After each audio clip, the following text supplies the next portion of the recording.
అందరికీ నమస్కారం. ఈ మధ్యకాలంలో ఉపాధ్యాయులపైన జరుగుతున్న దాడులు చూస్తే సమాజంలో ఒక గొప్ప స్థానం ఉన్నటువంటి ఉపాధ్యాయుడు గురు బ్రహ్మ, గురు విష్ణు, గురుదేవో మహేశ్వర, గురు సాక్షాత్ పరబ్రహ్మ అని శ్లోకం ప్రతిరోజు పాఠశాలలో చెప్తారు. గురువు దైవంతో సమానం. ఈ సమాజ స్థితిగతుల్ని మార్చడానికి ఉపాధ్యాయుని పాత్ర చాలా కీలకంగా ఉంటుంది అని నమ్మి ఆనాటి నుంచి మన దేశ సంస్కృతి సాంప్రదాయంలో భాగంగా గురువుకి పెద్దపీట వేసి ఇప్పటి వరకు కూడా గురువును గౌరవిస్తారు చాలామంది గొప్పవాళ్ళు. కానీ ఈరోజు అదే గురువు పైన దాడులు జరుగుతున్నాయి. అదే గురువు అవమానపడుతున్నాడు, అదే గురువు బాధపడుతున్నాడు, భయపడుతున్నాడు, అదే గురువు విద్యార్థుల చేతిలో పిడిగుద్దులు గుద్దుతే అవమానాన్ని భరించలేక చనిపోతున్నారు. ఇవన్నీ కావని ఈ మధ్య కాలంలో రాష్ట్ర రాజధాని హైదరాబాద్ నగరానికి అతి సమీపంలో ఉన్న మల్లెపల్లి అనే ప్రాంతంలో ఒక ప్రైవేటు పాఠశాలలో పనిచేస్తున్నటువంటి ఆ స్కూల్ ప్రిన్సిపల్ గారు విద్యార్థుల చేతిలోనే అతి కిరాతకంగా దాడి చేయబడి హత్య గావించబడ్డారు. దీనికి కారణమేంటి అని చూసినట్లయితే వ్యక్తిగత కక్షలేం లేవు, వాళ్ళు భూమి తగాదాలు లేవు, ఇతరతర తగాదాలేం లేవు. కానీ తన దగ్గర చదువుతున్న పిల్లల్ని సొంత బిడ్డల్లాగా భావించి ఆ ప్రాంతంలో 26 సంవత్సరాలుగా సేవలందిస్తున్నటువంటి ఆ పాఠశాల ప్రిన్సిపల్ గారు ఆ విద్యార్థుల ప్రవర్తనలో కొన్ని మార్పులు వస్తున్నాయి, అవి చెడు ప్రవర్తన దిశగా వెళ్తున్నారని మందలించినందుకు మొబైల్ ఫోన్స్ తీసుకొస్తున్నారు హాస్టల్లోకి, మీరు తీసుకురావద్దని చెప్పి పేరెంట్స్ కి ఇన్ఫార్మ్ చేసి ఆ పిల్లల్ని కొద్దిపాటిగా మందలించినందుకు ఆ పిల్లలు ఆ ప్రిన్సిపల్ గారి పైన కక్ష పెంచుకొని చంపేయాలని పథకం పన్నారు. ఆ పథకంతో పాటు స్కూల్ ఫీజులు వచ్చేటువంటి రోజులు, ఆ స్కూల్ ఫీజు వస్తాయి, దాన్ని తీసుకొని మనం జల్సాలు చేయాలి, ప్రిన్సిపల్ గారి ఫోన్ చాలా బాగుంది, ఆ ఫోన్ ఎత్తుకెళ్లాలని చెప్పి ఫోన్ దొంగతనం చేయాలి, ఇంట్లో డబ్బులు ఎత్తుకెళ్లాలి, ప్రిన్సిపల్ని చంపాలి. ఈ 3 ప్రధానమైన ఎజెండాలుగా పెట్టుకొని ఇంట్లో ఎవరూ లేని సందర్భంలో ప్రిన్సిపల్ ఇంట్లోకి చొరబడి కత్తితో 27 కత్తిపోట్లతో అత్యంత కిరాతకంగా దారుణంగా చంపి వేరే ప్రాంతానికి పారిపోవడం. అంటే పిల్లల్లో వారి వయస్సు 18 సంవత్సరాలు కూడా నిండలేదు.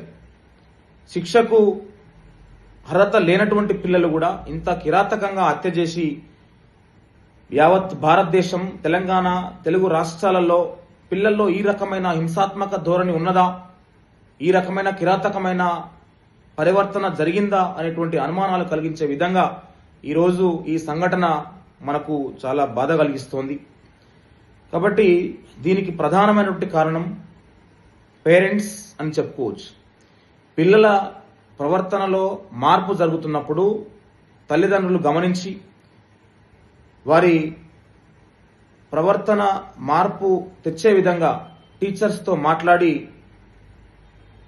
ఇద్దరు కోఆర్డినేషన్లో పిల్లల్ని చేంజ్ చేయకపోతే ఈ రకమైనటువంటి పరిస్థితి వస్తుంది. ప్రధానంగా ఈరోజు రాష్ట్రంలో చాలా సంఘటనలు జరుగుతూ ఉన్నాయి. ఈ సంఘటనలు తల్లిదండ్రులు కొంతమంది టీచర్స్ అంటే గౌరవించడం లేదు. మేము ఫీజు కడుతున్నాం కదా, మీరు పాఠాలు చెప్పాలి, మీరు మా కింద పనిచేసేటువంటి లేబర్స్గా చాలా ప్రైవేట్ పాఠశాలల్లో ఉపాధ్యాయుల్ని తల్లిదండ్రులు ట్రీట్ చేస్తున్నారు. పేరెంట్స్ మీటింగ్ అయినప్పుడు టీచర్స్ పరిస్థితి చూడాలి. పేరెంట్స్ మీటింగ్ ఎవ్రీ మంత్ ఒకసారి పెట్టినప్పుడు పేరెంట్స్ని ఆహ్వానించి కూర్చోబెట్టి వాళ్ళకి వాటర్ ఇచ్చి ఇవన్నీ ఇచ్చి చేస్తే కనీసం టీచర్స్ గౌరవించకుండా ఉన్నటువంటి స్కూల్స్ చాలా మంది ఉన్నాయి.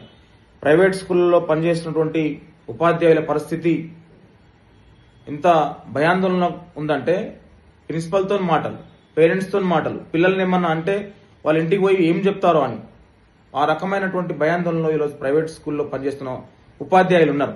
At the same time government స్కూల్లో పనిచేస్తున్నటువంటి టీచర్స్ కూడా పిల్లల్ని ఏదైనా అంటే వాళ్ళ ఏదైనా తప్పు చేసినారంటే దాన్ని చెప్తే ఆ తప్పును పిల్లలు మళ్ళీ పోయి పేరెంట్స్ దగ్గర నన్ను టీచర్ తిట్టాడు, టీచర్ మందలించాడు అని చెప్పినప్పుడు వెంటనే ఆ పేరెంట్స్ వాళ్ళ తప్పుని ఒప్పుకోకుండా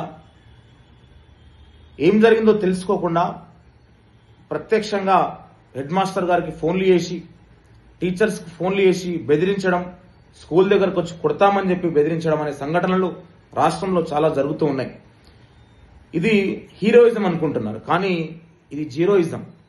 ఎందుకంటే ఏ టీచర్ కూడా పిల్లల పైన కక్ష సాధించాలని చెప్పి ఉండదు. పిల్లల ప్రవర్తనలో మార్పు తీసుకురావాలి. టీచరు నా పిల్లలు చాలా గొప్ప స్థానంలో ఉండాలని చెప్పి కోరుకుంటాడు తప్ప కక్ష సాధించుకోవాలనే ధోరణి ఏ ఉపాధ్యాయుని కూడా ఉండదు. కానీ తల్లిదండ్రులు ఈరోజు పిల్లల్లో గారాబం ఎక్కువ పెంచి వాళ్ళు ఏదైతే అది తెచ్చివ్వడం ఒక భాగమే. పిల్లల్ని రక్షించుకోవాలి, కానీ వాళ్ళు చేసే తప్పుల్ని కప్పిపుచ్చుకొని వాళ్ళని సపోర్ట్ చేస్తూ ఉంటే ఫ్యూచర్లో మీరే ఇబ్బంది పడేటువంటి పరిస్థితి ఉంటుంది. తల్లిదండ్రుల పాత్ర చాలా గొప్పది పిల్లల యొక్క బిహేవియర్ మార్పు చేయడంలో. కాబట్టి గురువు అంటే ఒక గొప్ప స్థానం ఉంది. ఆ గురువుని గౌరవిస్తూ ఈరోజు పిల్లలకి ఆధ్యాత్మికత పెంచాల్సినటువంటి అవసరం ఉంది. మీకు నచ్చినటువంటి మతంలో ఉంటూ పిల్లల్ని ఆధ్యాత్మికత వైపు అమ్మాయిలు కానీ అబ్బాయిలు కానీ ఆ రకంగా నడిపించాలి.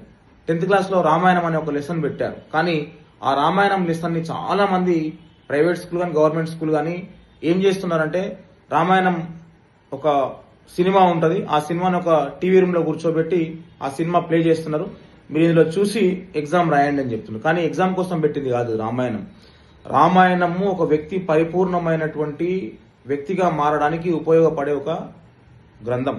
అందులో చాలా విషయాలు ఉన్నాయి. గురువుకు ఎట్లా గౌరవించాలి, నీకంటే పెద్దవాళ్ళని ఎట్లా గౌరవించాలి, మహిళల్ని ఎట్లా గౌరవించాలి, తల్లిదండ్రికి ఉన్నటువంటి వాల్యూ ఏంటి అన్నటువంటి విషయాల్ని చాలా విషయాలు చెప్పవచ్చు మనం. రామాయణం ఒక గ్రంథంలో 10వ తరగతి విద్యార్థుల యొక్క ప్రవర్తన మార్పు తెచ్చే విధంగా చాలా యూజ్ అయ్యేటువంటి పుస్తకం అది. కానీ చాలా మంది ఓన్లీ అది మార్కుల కోసం ఉపయోగపడే గ్రంథంగానే చూస్తున్నారు తప్ప అది ఒక విద్యార్థులకు ఒక గైడ్గా విద్యార్థుల మానసిక పరివర్తనలో మార్పు తీసుకొస్తున్న విషయం చూడడం లేదు. కానీ అది కూడా చేంజ్ చేసుకునేటువంటి అవసరం ఉన్నది. తల్లిదండ్రులు కూడా పిల్లలకి రెగ్యులర్గా కౌన్సిలింగ్ చేయిస్తుండాలి. స్కూళ్ళల్లో జరుగుతున్నటువంటి కౌన్సిలింగ్స్ కానీ పేరెంట్స్ మీటింగ్కి రెగ్యులర్గా అటెండ్ కావడం కానీ, వస్తే స్కూల్లో పిల్లవాడు ఎలాంటి స్నేహం చేస్తున్నాడు, చెడు తిరుగులు ఏమైనా తిరుగుతున్నాడా, స్కూల్ బ్యాగ్లో ఏముంది, మనం పొద్దున్న ఇంటి నుంచి స్కూల్కి వెళ్ళిన విద్యార్థి స్కూల్లో అయిపోయిన తర్వాత ఇంటికి వచ్చే మార్గంలో ఎక్కడ తిరుగుతున్నాడు, ఎవరి వెంట తిరుగుతున్నాడు అనేటువంటి విషయాల్ని తల్లిదండ్రులు గమనించకపోతే చాలా సంఘటనలు జరిగినాయి. స్కూల్ విద్యార్థుల దగ్గర గంజాయి దొరికింది, స్కూల్ ముందే గంజాయి అమ్మినారు, స్కూల్ పిల్లలు వెకిల్ చేష్టలతో నవ్వుతున్నారన్నటువంటి సంఘటనలు చాలా చూసినాం. రీసెంట్గా రంగారెడ్డి జిల్లాలో కూడా చాలా చూసినాం. మనము గవర్నమెంట్ స్కూల్ కానీ ప్రైవేట్ స్కూల్ కానీ పిల్లలే కాబట్టి ఈ పిల్లల ప్రవర్తన ఏం జరుగుతుంది పేరెంట్స్ పట్టించుకోకపోతే, ఎంతసేపు ఉన్నా కానీ పిల్లలకు ఆస్తి కూడా పెట్టినామో, మేము అక్కడ ఇంత సంపాదించినామని చెప్పి చెప్పుకోవడం తప్ప, ఏదైనా వస్తువు కొనించకపోతే ఆడు ఈరోజే ఏడుస్తాడు. కానీ వాని క్రమశిక్షణ, మంచి నడవడిక, మంచి ప్రవర్తన నేర్పించకపోతే జీవితాంతం బాధపడేటువంటి పరిస్థితి ఉంటుంది. మన ప్రధానమైన ఆస్తి తల్లిదండ్రులకు పిల్లలే. మంచి పేరు రావాలన్నా పిల్లల ద్వారానే వస్తుంది, చెడ్డ పేరు రావాలన్నా పిల్లల ద్వారానే వస్తుంది, సంతోషం రావాలన్నా పిల్లల ద్వారానే వస్తుంది, బాధ రావాలన్నా పిల్లల ద్వారానే వస్తుంది. కాబట్టి మన ఆస్తి అనుకునేటువంటి పిల్లల యొక్క ప్రవర్తన తప్పు చేయడం సహజమే, కానీ తప్పు జరుగుతున్న క్రమంలో మనకు కొంత తెలుస్తుంది.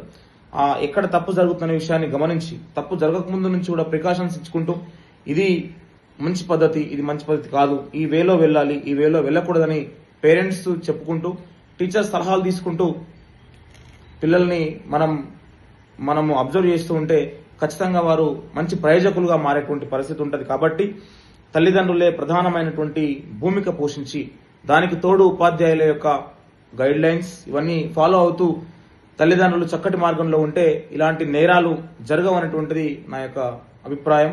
కాబట్టి ఎప్పటికప్పుడు పిల్లల యొక్క ఎదుగుదలను మనం చూసి ఆనందపడతాం, కానీ ఎదుగుతున్న సందర్భంలో వాళ్ళు చెడిపోయే అవకాశాలు చాలా ఉంటాయి. ఎంత ఎదుగుతుంటే మనం ఆనందపడుతూ ఉంటాం, ఎదిగే క్రమంలో వాళ్ళ ఏజ్ ప్రకారంగా కొన్ని అలవాట్లు వస్తూ ఉంటాయి. కాబట్టి ఆ అలవాట్లను ఎప్పటికప్పుడు గమనించి మనం వారిని అబ్జర్వ్ చేయకపోతే మన నుంచి వాళ్ళు దూరం అయ్యేటువంటి పరిస్థితి, దాని ద్వారా మనం నష్టపోయే పరిస్థితి, సమాజానికి కూడా చెడ్డ పేరు వచ్చేటువంటి పరిస్థితి ఉంటుంది. కాబట్టి తల్లిదండ్రులు గమనించి ఉపాధ్యాయులతో కోఆర్డినేషన్ అయి విద్యార్థుల యొక్క ప్రవర్తనలో మార్పు తీసుకొస్తారని చెప్పి కోరుతూ సెలవు తీసుకుంటున్నాం.